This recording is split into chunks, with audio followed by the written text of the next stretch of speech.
mengetahui bahwa teman-teman masih setia bersama kami dalam siaran pendidikan interaktif bedah kisi-kisi persiapan ujian nasional. Masih bersama saya Asi Mohtar dan juga Ibu Dwi Harmelia yang mengajar di SMA Negeri 39 Jakarta. Ini adalah segmen ketiga. Masih ada waktu bagi teman-teman yang ingin mengajukan pertanyaan kepada Ibu Dwi. Silahkan melalui lantai telepon pulsa, SMS dan juga Facebook. Kita akan kembali lagi membedah soal-soal untuk ujian nasional nanti, kisi-kisinya terutama. Kita masuk pada soal yang ke-6 ya Bu ya? Iya, soal yang ke-6. Masih tentang sel, silahkan. Ya, Dedek, kita lanjutkan ya tadi soal masih tentang transport pada membran. Yang ini ada pada membran sel. Tadi kita sudah mengenal ada difusi, kemudian kita mengenal ada osmosis ya, ada yang lainnya. Nah, Dedek kita bisa melihat di tayangan ini adalah gambar membran. Di membran tersebut selain molekul yang kecil-kecil atau berupa gas, ada juga molekul besar yang bisa dimasukkan melalui membran. Ya, jadi lewat membran sel itu karena fungsi membran sebagai pengontrol keluar masuknya zat, jadi dia juga memasukkan zat yang besar dan yang kecil gitu ya. Nah, di soal ada soal seperti ini yang mungkin bisa yang pernah ditemukan juga pada tryout yang sudah dilakukan.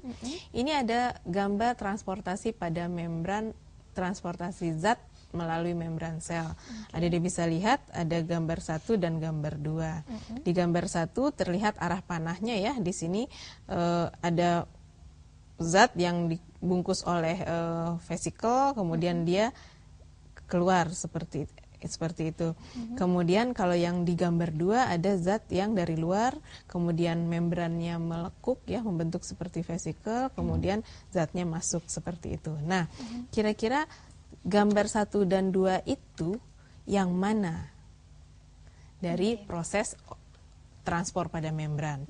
Apakah dia difusi atau osmosis? Kemudian ada yang B-nya osmosis dan difusi, yang C-nya eksositosis dan endositosis, yang D-nya endositosis dan eksositosis, dan yang E transport aktif dan transport pasif.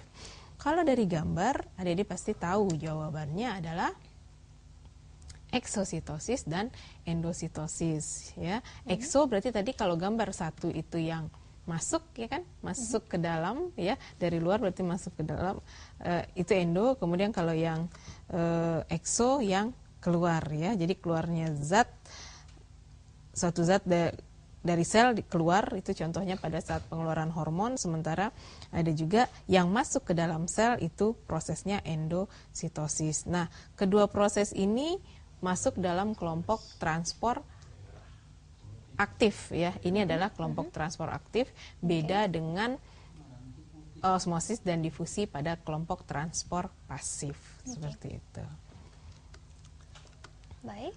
Ya, ini satu lagi adik-adik soal yang berikutnya, kita soal ke-7, ini juga transport pada membran ya. Ada yang seperti ini adik-adik bisa lihat di tayangan, ini gambarnya. Transport zat melalui membran seperti pada proses di gambar. Ini ada sel, kemudian ada zat di sampingnya. Nah, bisa adik-adik lihat di tayangan ya. Ini proses seperti ini. Nah, proses seperti itu juga transport pada membran. Nah, dari proses ini kira-kira istilahnya yang mana? Apakah dia osmosis atau difusi, fagositosis kah, pinositosis atau transport pasif? Kalau adik-adik ingat, ada zat yang dimasukkan itu adalah masuk berarti endositosis ya. Kalau dari masuk endositosis. Nah, di sini endositosisnya tidak ada. Yang mana jawabannya kira-kira? Nah, adik-adik ingat bahwa di endositosis ada 2 ya. Ada fagositosis dan ada pinositosis. Gitu. Kalau yang fagositosis berarti yang dimasukkan adalah molekul yang besar, sementara kalau yang pinositosis itu berupa cairan. Oke, berarti kita sudah sampai pada kisi-kisi yang ke-7 tadi Bu ya. Dan sekarang ini sebelum dilanjutkan kita masuk pada pembedahan kisi-kisi yang ke-8, kita akan menerima penelpon terlebih dahulu. Langsung saja kita sapa. Halo, Televisi Edukasi, dari siapa dan di mana? Dari Albert dari Jakarta. Albert di Jakarta, silahkan. Apa yang ingin ditanyakan Albert? Apa trik memahami materi tentang sel ini lebih mudah agar pada saat ujian mudah menjawab soalnya? Oke, trik-trik khususnya untuk mengenai materi sel ya, agar ketika nanti bertemu ujian nasional mudah menjawabnya. Ada lagi yang ingin ditanyakan Albert? Udah, itu aja. Udah ya? Terima kasih, selamat belajar. Iya. Sepertinya materi sel ini cukup sulit ya Bu ya? Apakah betul begitu? Sebenarnya tidak sulit kalau untuk sel, hanya saja di sel ini kan banyak ya adik-adik, karena itu biologi itu sangat luas. Khususnya di sel ada tadi kita ada membran, ada transport, kemudian ada nanti organel seperti itu. Nah, dari kira-kira kalau untuk tiap-tiap, kalau di biologi triknya sih hanya kata kunci yang bisa dipakai ya, kata kunci. Contoh tadi misalnya membran sel, misalnya membran sel yang hidrofobik, hidrofilik berarti fobik, fobia berarti takut. Jadi memang untuk trik seperti bagaimana cara membahas cepat, kita tidak punya seperti itu kalau untuk di biologi, tapi ada kata-kata kunci yang bisa adik-adik jadikan kunci untuk mengingat, kalau hidrofobik berarti fobia, takut, misalnya seperti itu, berarti adanya di dalam, seperti itu.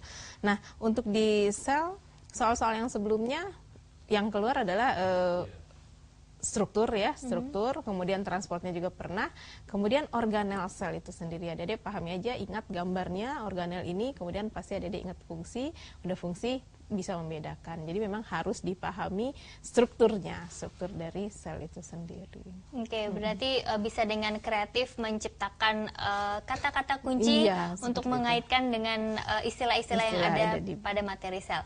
Oke, sekarang ini kita akan kembali menjawab pertanyaan Ibu Dwi kali ini melalui SMS dari nomor 08127682 sekian-sekian dengan pertanyaan, bagaimana fagositosis dapat berkembang? Bagaimana Bu jawabannya?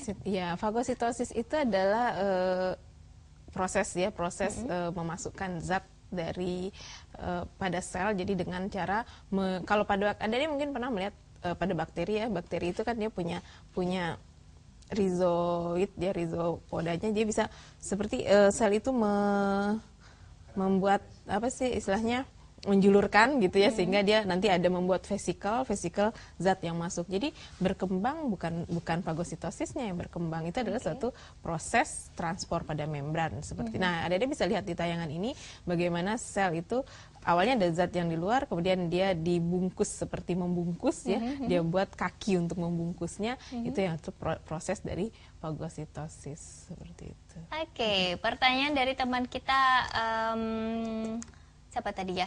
Melalui SMS melalui SMS tidak ada namanya, sudah dijawab oleh Ibu Dwi, dan sekarang ini kita akan lanjut lagi membedah kisi-kisi untuk soal berikutnya. Silakan. Baik, adik-adik, kita masuk ke soal yang indikator yang kedua. Tadi dari dua indikator kita, yang tadi membran ada indikator yang pertama, ini indikator kedua tentang organel dari sel itu sendiri. Nah, ini juga dalam ujian-ujian nasional bisa suka keluar ya, ada indikator ini untuk muncul dalam soal ya.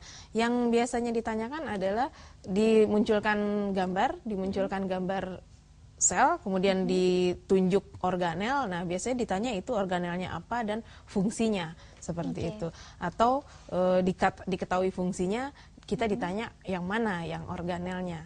Nah, adik-adik harus memahami gambar sel ini ya. Jadi bagaimana tadi triknya, kita harus tahu organel ini isinya apa, sel ini isinya apa saja. Jadi harus tahu, dari situ baru kita bisa memahami sel secara keseluruhan. Untuk soal ini, Ibu punya soal seperti ini ya, ada nama dan fungsi yang diberi label X ya pada soal. Bisa adik-adik lihat. Nah, ini ada gambar sel. Kemudian di sel itu diberi label organelnya, label X ya, mungkin ini label X itu yang ditanya, ini ya, ini sel ini yang ditanya. Nah, adik-adik kira-kira gambar yang ini itu apa? Seperti itu ya, gambarnya. Apakah dia mitokondria? Ya, apakah dia nukleus untuk mengendalikan seluruh aktivitas sel? Yang ditanya nama dan fungsi. Apa dia mitokondria, penghasil sekresi dan lisosom, kemudian badan Golgi tempat menimbun zat sisa, lisosom tempat berlangsung sintesis protein, dan mitokondria tempat respirasi.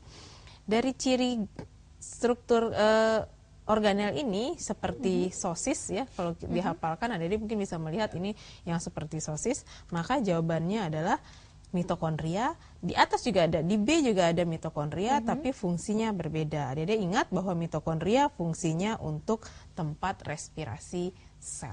Oke, berarti yang harus diingat adalah berkaitan dengan indikator yang kedua ini, mengidentifikasi struktur dan fungsi organel sel tumbuhan dan hewannya. Baik, sesaat lagi Ibu Dwi Harmelia yang mengajar di SMA Negeri 39 Jakarta akan kembali memberikan ataupun membedah kisi-kisi untuk teman-teman nanti bertemu dengan ujian nasional, namun sesaat lagi. Jadi jangan kemana-mana karena siaran pendidikan interaktif bedah kisi-kisi persiapan ujian nasional akan segera kembali sesaat lagi.